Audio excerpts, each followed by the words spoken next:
Hello and welcome to the channel. For today we're going to take a look at a very classic sword, and that is the Prussian 1811 Blucher Sabre.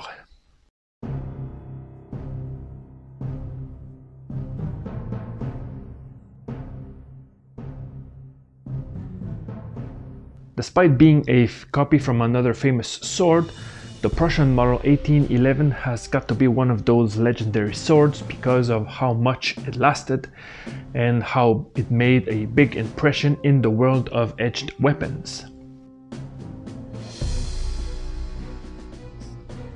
For those who are not familiar with the model name, the 1811 Blucher Sabre holds its name after Field Marshal Blucher, who was one of the most important antagonists of Napoleon from 1806 to 1815. Gerhard Lebrecht von Blucher was born on the city of Rostock and started his military career in the Swedish army before being captured during the 7 Years' War by the Prussian army, where he was convinced to switch sides and became an officer. He gradually rose the ranks to be promoted to Major General and then Lieutenant General for his successes against the French during the Revolutionary Wars. After the Prussian army was soundly trashed by Napoleon in 1806, Blucher, who was the last Prussian general to have surrendered, was weeded out of the army because he was too hostile to the French. Unsurprisingly, he was among those that actively sought revenge and wanted to take arms against France, but he had to wait until the 1813 uprising of the German states, or the 1813 Wars of Liberation, to have his wish answered, and it was at this moment that his star began to shine truly. This part deserves a bit of time to be explained because it shows the importance of Blucher in the outcome of the Napoleonic Wars. It was in 1813 that, being looked up as the natural leader of the Prussian Patriot Party, he was appointed Commander-in-Chief of the Prussian Army, also called the Army of Silesia.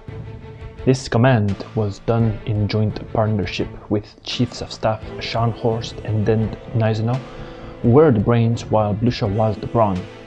And such a dual leadership was instrumental not only in defeating Napoleon, but also in becoming the standard which future Prussian and German general staffs would follow. The newly built anti-Napoleonic coalition was far from strong or successful in all of its actions, but its spirit had changed.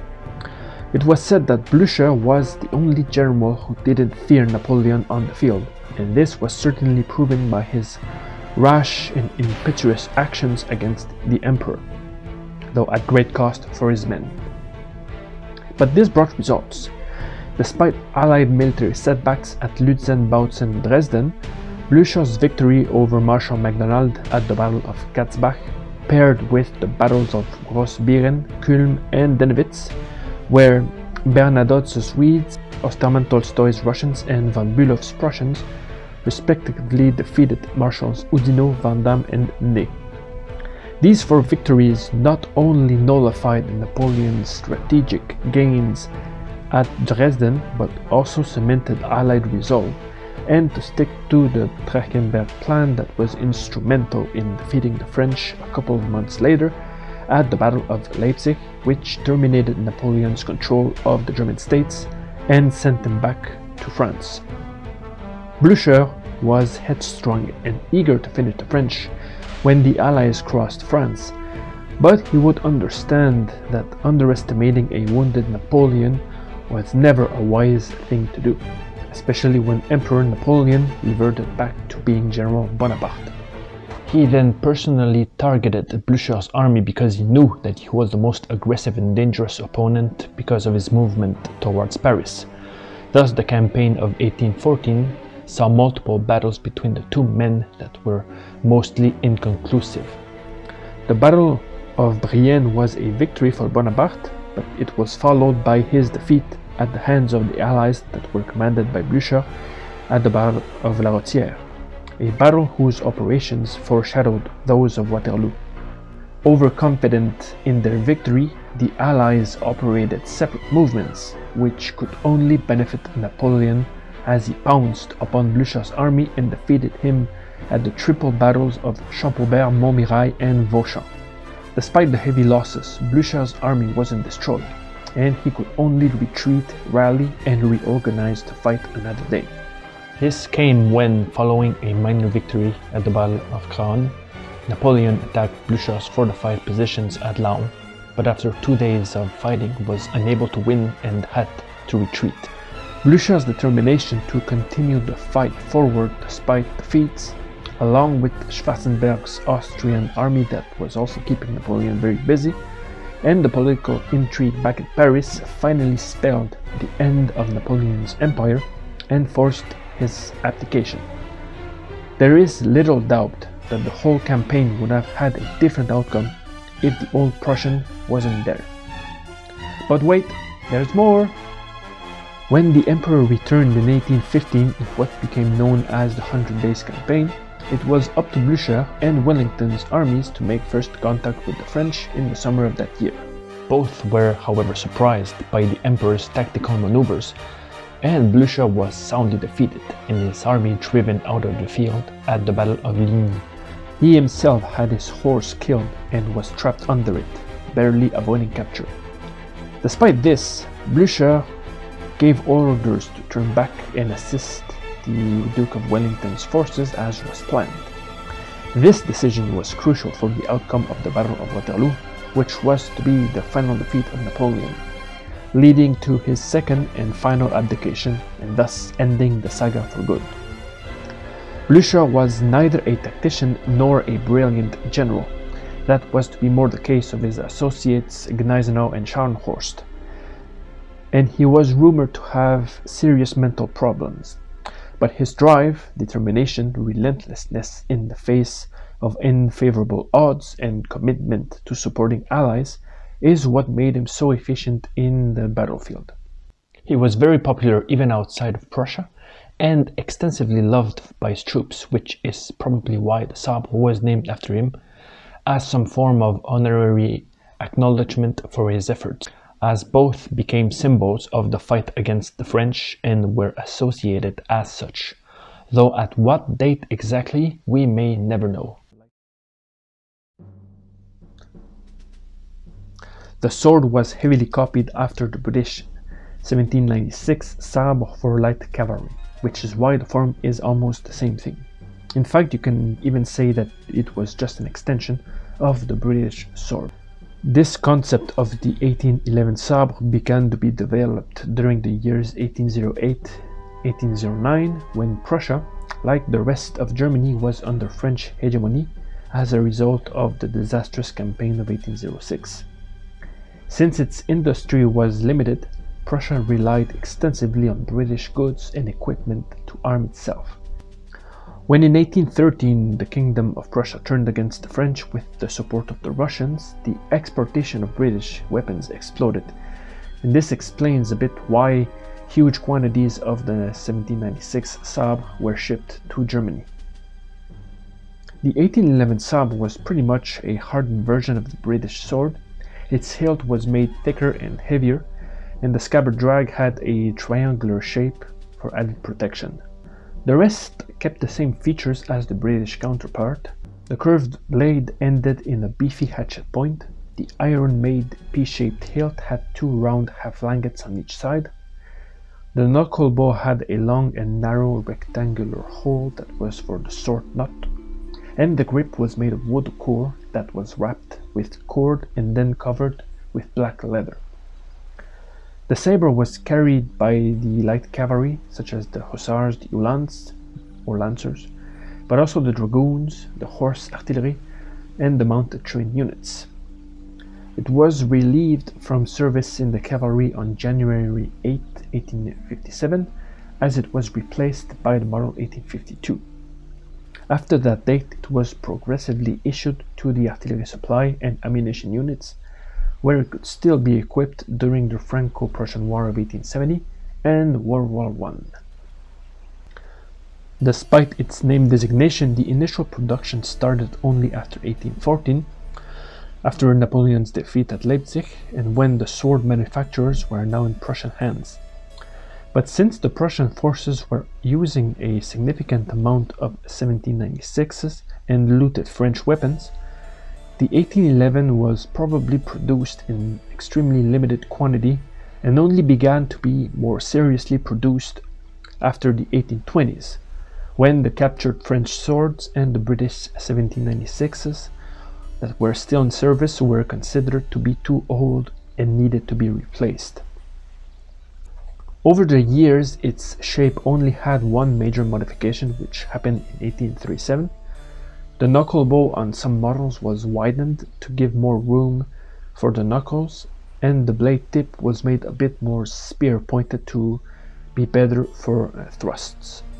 The scabbard drag was also rounded and made bigger in a pear shape, though the real changes, it would appear, were to be made with the markings that were applied to these swords.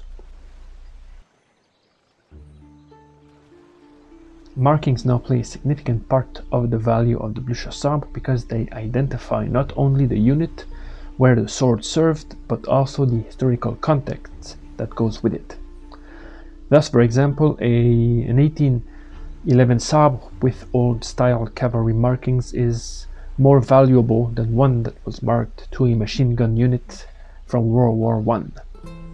The same applies to the dates found on the blades or the makers, some being much rarer than others. It is interesting to note that it seems that Blucher sabres that were devoid of any markings were destined for export to countries such as Argentina, Chile, and Uruguay. Others were swords who were captured by the Danish army during the Schleswig Wars and marked by them. Aside from the native Prussian swords, another group that was found with markings were those 1796 from the King's German Legion, who had British regimental markings from their service in the Peninsular Army.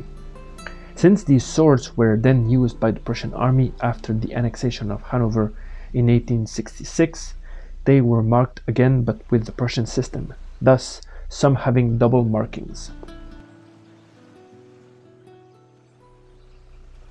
Normally, three types of markings could be found on these swords: the maker's names, the regimental units, and the government stamps. For example, the inspection or proof marks, the dates, and the depot numbers.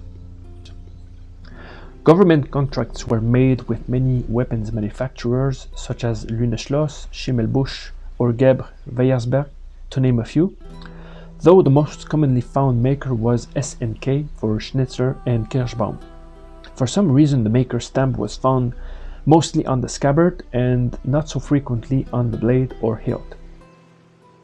When used by a regiment, markings were punched by the unit armourer on the cross hilt, quillon, and scabbard. When the unit changed, its markings were erased or scratched off, and a new one was written under or next to it. After 1831, a new system of identification of stock number started to be applied in the form of a date that was stamped to the back of the blades. This could be either a full date or the last three numbers. It is possible that those blades that are without any dates were made before 1830. After the year 1838, the date markings changed in favor of the new markings, which were royal cipher and the last two digits of the date of issue that were below, and these were later found on the langets. When the cipher was FW48, it meant that, for example, it was in service in 1848 under King Frederick William IV. Fittings also started to receive inspection-proof stamps consisting of Gothic letters and crown above it. These could be found on the pommel nut, backstrap, quillon, and blade after a sword was reassembled or repaired. Lastly, the crossguard and scabbard ring band were stamped with a series of numbers and a letter, which were the depot numbers. These were generally an inventory number and the letter of the city where it was stored. When the inventory number reached 1000, the number 1 was added next to the letter. If beyond 2000, a 2 was placed, and so on. Because of the lack of sources, it is not that clear what was the true purpose of these markings, though it is very likely they belonged to the artillery, because after 1857, when they received the 1811 Sabre, they were stacked for repairs and reassembly, and to be later given to the supply and logistics units. The list of known depot cities was the following: B for Breslau or Boyen, C for Köln or Koblenz, D for Danzig, E for Erfurt, G for Glogau, H for Hanover, K for Königsberg, M for Münster or Minden, N for Neisse, O for Oldenburg, P for Posen, R for Renburg, S for Spandau, T for Thorn, and W for Wesel. If a Sabre didn't have depot numbers, it means then that it wasn't reassembled in its life. The first 1811 Sabre that I have lacks date and cipher on the back of the blade, which presumably dates it from before 1830. You can see a faint SNK maker mark, and over it the depot number 640. The Quillon still has the unscratched previous unit markings, which reads as 7LHR-1132, which translates to 7 Landwehr Hussar Regiment, 1st Squadron, weapon number 132. The Landwehr were the old term for reserve units. The new unit was then marked on the cross-hilt as being for the Brückentrein number 28, weapon number 35. Brückentrein roughly means a bridging engineer unit. The depot number is present as number 640S2, which means that it was inventory number 2640 of the Spandau depot. It also has an Oldham number, which is 378, that can be seen under the depot number and also encountered on the side of the scabbard ring. The scabbard has the same matching regimental markings and depot numbers on the ring bracelet. The second sword that I have is one of those very interesting specimens that shows that older models were still in active service after the 1900s. This formidable veteran has seen extensive actions in its lifetime. It has no less than 6 unit postings.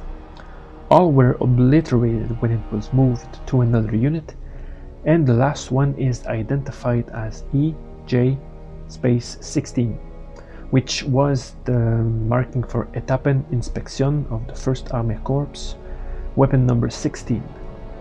Etappen were military-controlled areas that administered all aspects of life in the occupied lands: civil population, agriculture, industry, and etc.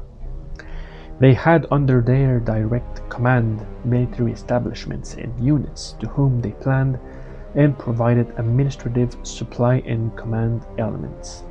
The depot number is marked right next to the unit marking, with a 4 next to the S, meaning that it was inventory number 4517 of the Spandau depot. The back of the blade only has the inventory number, which means that it too could be made before 1830. Having the matching markings under the traces of its former units, you will notice that the scabbard's second ring was removed, and this was done in accordance with the 1910 regulations of the German army.